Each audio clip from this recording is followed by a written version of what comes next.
그 일본이 휘토류를 어디에서 수입을 하냐? 현재 72% 정도를 중국에 의존하고 있어요. 충분히 무기화가 가능하다.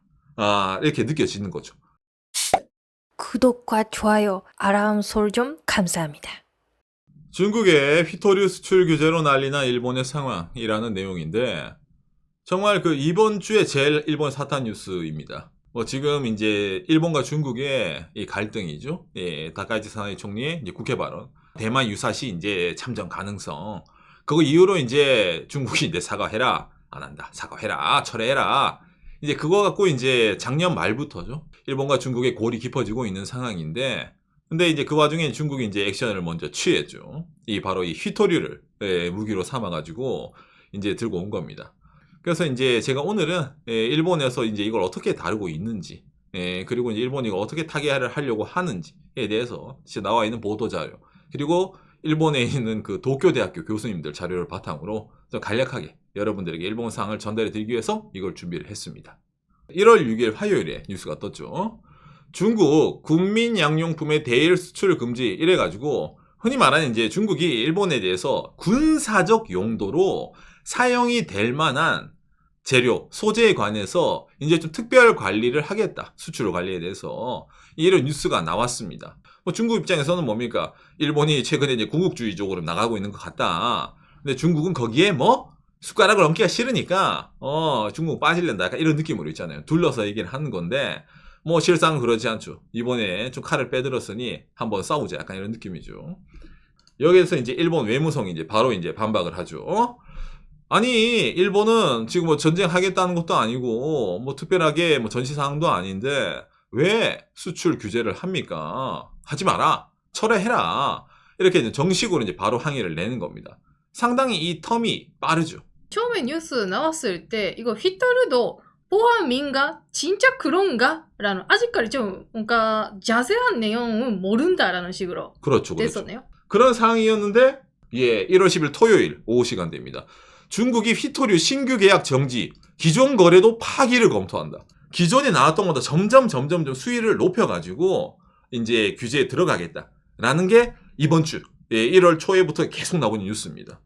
그러면 일본 내에서도 좀 상당히 좀 이게 좀 심상치가 않다라고 이래가지고 여기에 대해서 이제 각종 언론사, 미디어가 이 휘토류가 뭐길래 중국이 이걸 무기화하냐에 대해서 이제 심층적으로 보도를 하는 거거든요. TV 아사히에서도 이제 특집 방송을 만들어가지고 휘토류라는 게 무엇이고 이게 어떻게 된다, 규제가 어떻게 된다. 그다음에 이 TV 아사히뿐만도 아니죠. 일본 시사 미디어 피보시라고 있는데 여기에 이제 일본의 도쿄대학교 이 이제 휘토류만 35년간 연구한 교수님이 등장을 해가지고 왜 중국이 휘토류에 규제를 하냐, 그거 대체 어떻게 일본 어떻게 하냐 이런 거 전략 같은 거 있잖아요. 이걸 이제 영상을 인터뷰를 한 거예요. 조회수 보이죠? 100만 회가 넘었습니다. 이게 지난 1개월 전에 올린 거거든요. 그때 관심을 안 가졌는데 이번에 휘토류 규제를 한다니까 일본 사람들이 이제 알고리즘에 타가지고 이제 찾아가지고 있잖아요. 교수님의 대담을 들은 거죠. 그때 당시에 중국이랑 싸우면 언젠가 휘토류까지 가지 않을까. 그렇죠. 라는 예상이 있었으니까 이런 거 다 만들었나 보네요. 그렇죠. 그래서 제가 오늘은 일본에서 나온 걸 바탕으로 제가 자료를 좀 준비를 했습니다. 한국 분들도 아마 휘토류를 아마 자세하게 아시는 분들 물론 계시겠고 안 계시는 분은 계시겠지만 일본에서 사람들이 레아아스, 휘토류를 잘 몰라요. 사용되는 용역이 상당히 많죠. 자동차, 반도체, 의료 분야, 형광체, 광섬유, 현대 사회를 어찌 보면 이제 대표한다는 이 산업 소재의 휘토류가 거의 다 들어가 있다고 보면 됩니다. 이 아사히에서는 산업의 비타민이라고 칭을 했거든요. 일본이 휘토류를 어디에서 수입을 하냐, 어떻게 쓰고 있냐에 관한 이게 일본의 휘토류 수입국이거든요. 이거 아주 중요하네요. 그렇죠. 지난 2009년에 일본은 휘토류를 중국의 85% 정도 의존했습니다. 나머지 이제 프랑스랑 베트남인데 양이 적죠. 그랬는데 2010년에 뭐가 하나 있어가지고 그때부터 양이 줄었어요. 2010년 휘토류 위기. 생가쿠, 다오이다오죠. 거기 이제 앞바다에서 중국의 어선과 일본의 이제 해상 보안청이 이제 충돌을 한 그 사건입니다. 이때 당시에 사건 때문에 이제 뭡니까? 중국이 이제 휘토류를 좀 무기 삼아가지고 일본에 수출 안 할 거야. 이런 얘기를 한번 했단 말이에요. 근데 일본에서 있잖아. 각종 이제 채널을 통해가지고 중국이랑 협상을 통해가지고 없던 일로 합시다. 근데 이때 당시 일본에서 위기로 이랬죠. 아, 이런 이유로 중국이 휘토류 건드리면은 큰일 날 수가 있겠다. 그래서 이제 2020년에 59%까지 줄인 겁니다. 많이 줄였죠. 그랬는데, 별일 없네? 뭐 중국이랑 뭐 사이 나빠질 일 또 뭐가 있겠어? 라고 하다가 점점점 다시 늘어나서 현재 72% 정도를 중국에 의존하고 있어요. 과거 85%까지는 아니지만 그래도 70%가 넘는 걸 일본이 의존하고 있으니까 충분히 뭐 무기화가 가능하다. 그렇기 때문에 이번에 이제 중국이 이렇게 내는 건데, 자, 그럼 느끼잖아요. 아, 일본은 학습 능력도 없나. 이때 한번 2010년에 한번 그 난리가 있었으면은 59가 줄였겠다. 더 줄여가지고 옆에 뭐 있잖아. 프랑스라든지 베트남이라든지 다른 나라 많이 있네. 거기에 의존을 해가지고 하면 되잖아 라고 느끼는데 이게 어렵다라고 합니다. 왜냐라고 했을 때 휘토류도 종류가 다양하대요. 가벼운 휘토류랑 무거운 휘토류로 나뉜다고 합니다. 휘토류 종류 자체가. 반도체 제조 장치를 만들 때 쓰이는 휘토류랑 그 다음에 전기차라든지 하이브리드 차에 들어가는 초강력 모터를 만드는 휘토류는 무거운 휘토류 종류를 써야 되는데 그거는 거의 100%가 어디서 생산돼요? 중국에서만 생산이 됩니다. 그러니까 독점입니다. 그러니까 이거는 어떻게 할 수가 없어요. 그러다 보니까 이게 무기화가 가능하다라고 도쿄 대학교의 나카무라 교수가 얘기를 하는 겁니다. 일본 내에서도 그 여러 전문가분들이 위전도가 예전보다는 좀 낮아졌으니까 그렇게 큰 문제가 아니다라고 하는 분들 실제로 있었어요. 그렇죠. 근데 주요한 휘토류는 중국이 거의 갖고 있으니까 그렇죠. 영향은 있을 수밖에 없다. 있을 수밖에 없다. 예, 일단 이게 제일 큰 겁니다. 자, 그러면 이 휘토류가 멈춰버리면 산업이 어떻게 될까에 대해서 이게 산업 차트거든요. 제일 위에 있는 게 세계 마켓 쉐어입니다. 이게 휘토류의 마켓 쉐어입니다. 채굴이랑 공급, 중국이 거의 대부분을 차지하고 있고 그 다음이 호주, 그 다음에 이 쌀미자가 미국입니다. 그러니까 전 세계의 휘토류는 중국이랑 호주랑 미국만 어떻게 돼? 캐낸다 보면 됩니다. 광석 자체를. 거의 예. 그 다음에 두 번째인데 이거는 거의 100%가 중국입니다. 이게 뭐냐면은 휘토류의 재련입니다. 우리가 어떤 광석을 캔다 하더라도 이 광석을 재련을 해야지 불순물 빼고 쓸 수 있는 실제적인 예를 들어 이것도 휘토류를 분리할 수 있잖아요. 그 하는 일을 거의 100%를 중국이 하고 있습니다.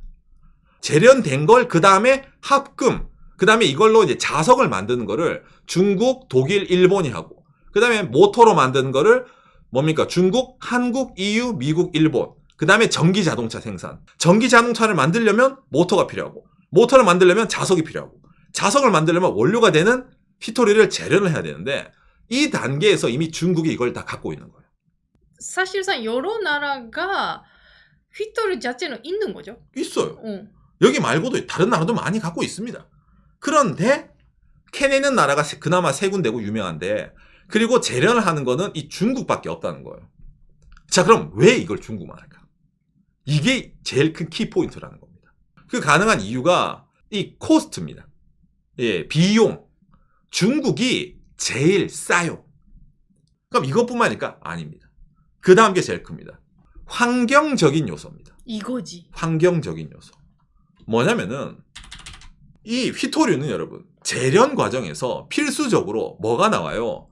방사성 물질이 나옵니다. 머리 아프다 이거. 방사성 물질. 이 방사성 물질 쓰레기가 나오는데 얘를 처리를 해야 돼. 예를 들어 여러분들 주변에 자 우리 아파트 옆에 방사능 폐기물 처리장을 만들겠습니다. 이러면 여러분 아파트 집값 어떻게 됩니까? 난리가 나겠죠. 웬만한 나라들은 이걸 갖고 싶어 하지 않아요. 근데 이게 어느 단계에서 나와요? 재련 단계에서 나옵니다. 자, 그러니까 나오죠. 중국, 호주, 미국은 휘토류 광석은 다 갖고 있는데 재련을 안 하잖아요. 호주랑 미국은. 왜 안 해요? 방사능 물질을 처리할 수 없으니까. 아니, 중국은 방사능 폐기물 어떻게 딱 넣잖아요. 대충 갖다 버리는 거예요. 중국은. 그걸. 엄청 뭐 환경 규제 그런 거 없어요. 중국. 그냥 묻어버리는 거. 버리는 거예요. 그러니까 이게 다른 나라가 중국처럼 할 수가 없는 거예요. 그러면 중국이 할 수 있다니까 휘토류의 재련, 그거는 중국에게 맡기면 되겠네? 라고 다 뭡니까? 깔아두는 겁니다. 그러다 보니까 중국이 이 시장을 장악을 하게 되는 거거든요. 원래부터 그럼 중국이 이걸 이렇게 갖고 있었냐는 또 아닙니다, 여러분, 사실은. 원래 휘토류를 전 세계에서 제일 많이 재련하고 강했던 나라, 두 군데 나라가 있었어요. 미국, 일본입니다. 참고로 일본은 그래서 재련 기술이 있습니다. 그래서 속된 말, 이번에 중국이 이렇게 무기화 시켰어. 그래. 그러면 뭐야, 재련은 일본이 하니까 피해를 최소화시킬 수 있어. 라는 사람도 있습니다. 대신 방사성 물질이 일본 내에서 발생되면 어떻게 할 거예요? 일본 사람들이 방사성 물질을 지난 2011년 3.11 그 이후로 엄청 민감하거든요. 방사능이라는 단어에는. 근데 휘토류 때문에 방사능이 생겨는 받아들일 수가 없어요. 그러다 보니까 이거는 일본이 알면서도 중국이 의존할 수밖에 없는 겁니다. 이 휘토류에 관해서는. 거기다가 또 일본이 하기에는 엄청나게 비싸다. 환경적으로 지불해야 될 비용이. 그리고 일본은 이거 하기가 너무 힘들다. 왜? 일본은 전과가 있기 때문입니다. 여러분, 우리가 학창시절에 교과서에서 무조건 배우거든요. 미나마타병, 이따이병, 그 다음에 유명하죠. 요카이치 천식. 고도 성장 시절에 환경 폐기물 무작정 버리다가 일본에서 여러 가지 일을 낸 나라입니다. 근데 이런 게 터지고 나니까 일본이 어떤 식으로 바뀌었냐? 산업 폐기물, 이런 환경 폐기물은 규제가 어마무시하게 들어갑니다. 그리고 그걸 처리할 때 든 비용이 어마무시하게 해요. 즉 국내에서 하지 말라예요. 그렇게 법을 바꿔버렸어요, 일본 제도를. 그러니까 중국이 저걸 무기화한 줄 알면서도 일본은 중국에게 재련된 걸 받아 쓸 수밖에 없는 거예요. 그러니까 채굴이랑 재련은 일본이 등장하지 않는데 이 밑에서부터 일본이 계속 등장을 하잖아요. 그러니까 일본은 이 단계에 있는 겁니다. 받아 쓰는 단계. 그러니까 저게 무기화가 되면은 필연적으로 일본에게 타격이 올 수밖에 없다. 그래서 이 교수님 말한 게 있어요. 그래서 정부에게 조언을 했대요. 비축해야 된다. 근데 정부가 말을 들었냐? 말을 안 들었다고 합니다. 비축을 안 했대요. 그래서 이게 무기화가 되면은 조금 데미지가 있을 거다. 라는 식으로 일본에서 해설이 나왔던 겁니다. 과거에도. 이게 지금 1년에 들어가고 있는 상황이거든요. 지금 완전 규제가 들어간다가 아니라 좀 회사마다 고래마다 이거는 안 된다라든지 조금씩 영향이 보이기 시작한 그렇죠. 그런 단계죠. 그러니까 하나씩 찌르는 거예요. 자, 그러면 여러분은 그럼 일본만 난리 나겠냐고 느끼잖아요. 근데 그렇진 않습니다. 아까 이 그림에 답이 있어요. 중국이 여기서 묶어버리면은 이 밑에는 일본 이게 멈추잖아요. 이게 다 멈춘다고 보면 됩니다. 일본이 자석을 못 만들고 일본이 모터를 못 만들 수가 있어요. 산업이라는 거는 서플라이 체인은 전 세계적으로 연결돼 있어요. 중국이 재련해서 일본에게 토스, 일본이 자석 만들어서 예를 들어 한국에게 토스, 한국 기업이 모터 만들어서 미국에게 토스. 그래서 예를 들어 테슬라 자동차가 나온다든지 이런 식으로 산업이 이어져 있는데 중국이 제일 첫 단계에서 너한테 안 팔 거야가 되는 거예요. 그러다 보니까 서울신문 중국의 휘토류 수출 규제 한국 공급망 불똥튀나. 휘토류가 모터뿐만 아니라 배터리에도 들어갑니다. 대한민국도 일본 소재 기업에서 휘토류가 들어간 소재를 수입해서 쓰거든요. 근데 중국이 수출 안 하면 일본 기업이 멈추고 일본 기업이 한국에 수출하면 한국 기업도 멈추잖아. 중국과 일본의 이 싸움 자체가 각종 선진국의 이런 서플라이 체인에 영향을 주는 그런 내용이라는 거예요. 이 자체 내용이. 그러니까 중국이 원하는 거는 다카이치 총리의 사과를 원하는 건데 일본은 그 사과를 할 수가 없는 거죠. 사과를 하는 순간부터 대만 문제에 손을 떼야 되니까. 그러니까 그걸 아니까 중국이 휘토류를 쓰는 거겠죠. 이런 식으로. 자, 그러면 중국이 이렇게 할 때 일본은 좀 어떤 걸 해야 될까라고 했을 때 일본 내에서 그나마 제일 지금 말이 있는 게 이거죠. 미나미 토리시마의 휘토류 2016년에 첫 시굴이 들어간다. 이래서 일본이 국가 전략적으로 해양 자원을 채취를 해서 이 문제를 해결하겠다라는 거를 과거부터 하고 이제 올해 첫 시동을 걸거든요. 이게 뭐냐면은 일본에 여러분 이 미나미 토리시마라는 데가 있습니다. 도쿄에서 남동쪽으로 약 1860km 떨어진 데예요. 여기 일본 땅이 있잖아요. 여기. 이게 미나미 토리섬입니다. 이 땅에 지하에 휘토류가 많이 묻어 있대요. 그래서 이제 그거를 이제 캐내면은 이런 중국의 휘토류 무기화가 해결된다 해서 이게 일본이 희망이다 이런 말이 꽤 나오거든요. 일본에서도. 예. 근데 이게 상당히 어렵죠.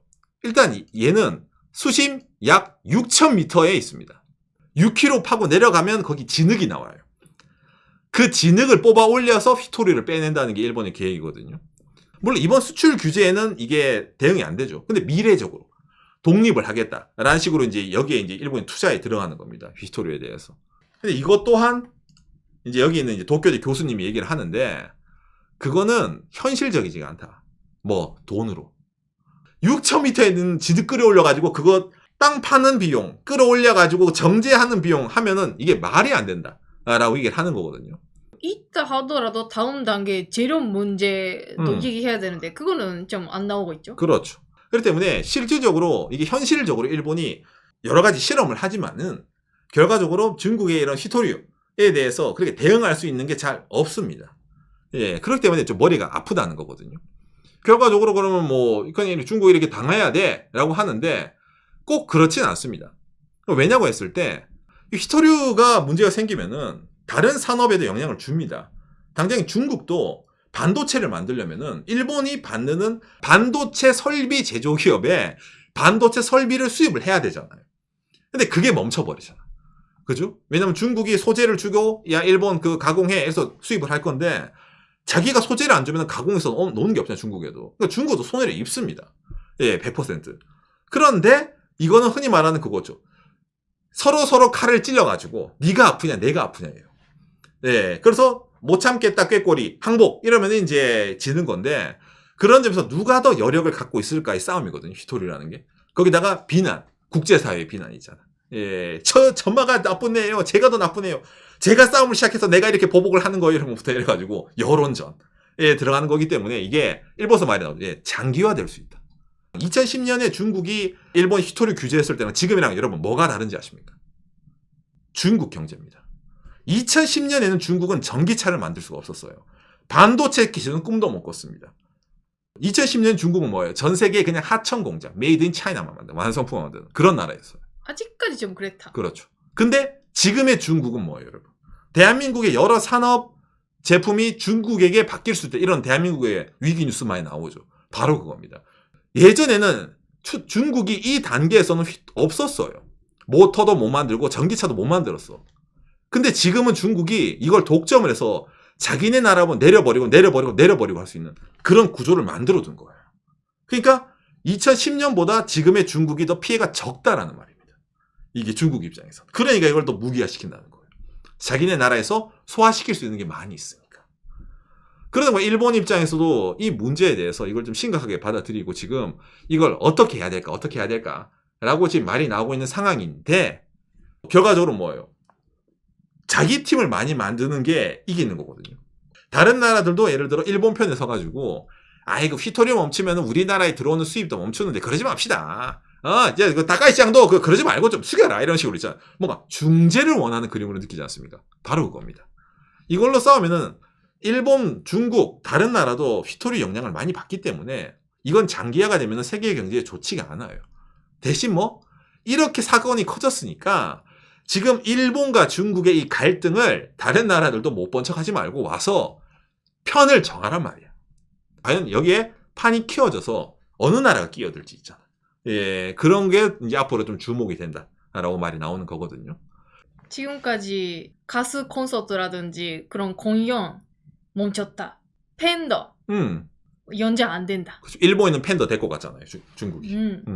있었고 그런데 드디어 지금 있잖아요. 그 경제적인 기업 간의 거래 거기까지 들어왔다. 그렇죠. 앞으로는 어디까지 가는가? 일본 경제 타격이 어느 정도 나올지는 앞으로 좀 더 두고 봐야 될 것 같은 내용이 있겠네요. 오늘 내용 여러분들에게 참고가 되었으면 좋겠습니다. 감사합니다. 요시. 아마 오늘 내용을 들으시고 휘토류에 대한 고정관념이 바뀌신 분 혹시 안 계십니까? 재련, 뭐 방사능 물질, 쓰레기라든지 그런 좀 뭔가 현실적인 내용이 나오니까 다르게 느껴지죠. 일본에 있는 저 도쿄대 교수가 한마디 했습니다. 중국이 어찌 보면은 그 방사능, 선진국의 이기주의를 받아들여서 희생을 한 거다라고 얘기했어요. 왜? 휘토류가 정말 중요하면 자기네 나라에 핵 폐기물 처리 시설 만들어가지고 각 나라에서 재련해서 돌리면 됩니다. 근데 그걸 하지 않아요. 왜? 가치가 없거든. 돈으로. 생각을 해보세요. 자석을 만드는 원료가 비싸지면은 자석이 비싸지고 자석을 필요로 하는 모터가 비싸지고 모터가 들어가는 산업이 다 비싸지잖아요. 근데 그런 수는 없잖아요. 왜? 휘토류는 말이 휘토류지 흔한 건데 재련만 하면 되는데. 근데 그거를 중국이라는 나라가 손들고 우리는 방사능 배기물 안 버려야 되니까 공짜로 하겠습니다. 그럼 각 나라들이 알면서도 짬처리 시킨 겁니다. 중국이. 근데 그 중국을 그걸 짬처리가 되는 거 알면서도 무기화 시킨다는 거죠. 이걸 다른 나라 무기하면은 욕을 바가지로 먹겠죠. 예를 들어 미국이 무기화한다, 일본 아니면 EU가 무기화한다 이러면은. 근데 중국은 뭐예요? 무기화하더라도 이렇게 생각하잖아요. 중국이니까 그렇겠지. 이게 위험하다는 겁니다. 중국이니까 저런 걸 가능한 나라잖아요. 그죠? 그러니까 중국은 대외적인 자기 나라 이미지를 알고 있기 때문에 이걸 무기화하는 선택을 하는 거고, 다른 나라가 만약에 재련한다 하더라도 이걸 무기화할 생각을 못 한다는 거예요. 왜? 이걸로 인해서 감수해야 될 피해가 더 크니까.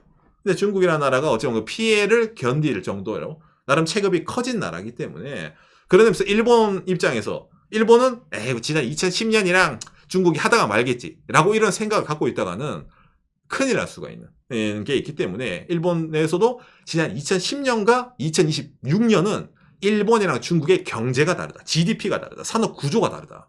그렇기 때문에 그거를 그때 방식으로 해결하면 안 되기 때문에 좀 더 이거에 대해서 좀 위기감을 가지고 해야 된다라는 식으로 말이 나오고 있습니다. 일본에서. 하지만 여기서 일본의 다카이치가 꺾인다면 다카이치의 지지율이 떨어지겠죠. 왜? 지금 현재 다카이치의 70%가 넘는 지지율은 중국 때리기로 얻은 지지율입니다.